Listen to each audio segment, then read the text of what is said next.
Good morning, Team Blue. I want to talk for a couple of minutes this morning about resolving conflict.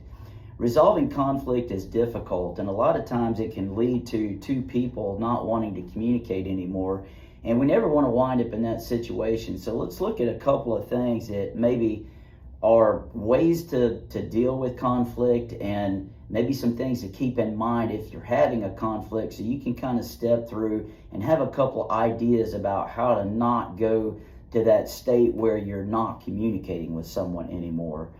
The first one, number one, is nothing is too difficult to overcome. Even though you feel like, you've gotten into this situation where you're irritated or frustrated at someone, there's not a place where you can get to where you can't get out of that. So don't look at it as I'm not going to talk to this person anymore. I'm done with them, and this is not going to happen to be able to resolve.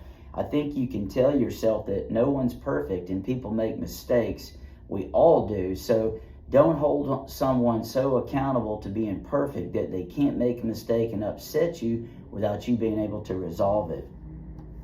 Number two is stick to the facts. A lot of what happens whenever people get into conflict is they get emotional, like in number one, and they don't let themselves hear the facts of what actually happened here. How can I resolve it? If you know the facts, if you know what actually happened, it's a lot easier to resolve than if you get emotional and now it's just irritation, frustration, or some negative emotions that you're experiencing with another person.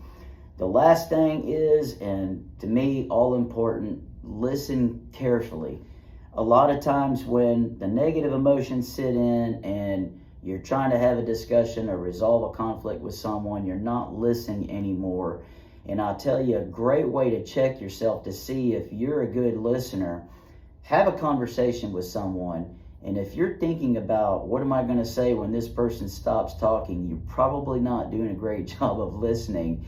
You have to be able to tune your own emotions, tune your own thoughts out, and listen to somebody to fully conceive and understand what they're saying. So teach yourself to do that. So if you ever have a conflict and you listen really well, you'll pick up on the small things that might make all the difference.